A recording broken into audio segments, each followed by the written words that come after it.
Hello, my name is Allister. Today I'm going to show you how to make a ham and cheese pizza recipe.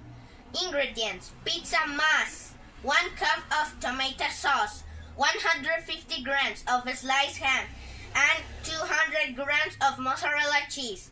Instructions: preheat your oven to 200 degrees Celsius.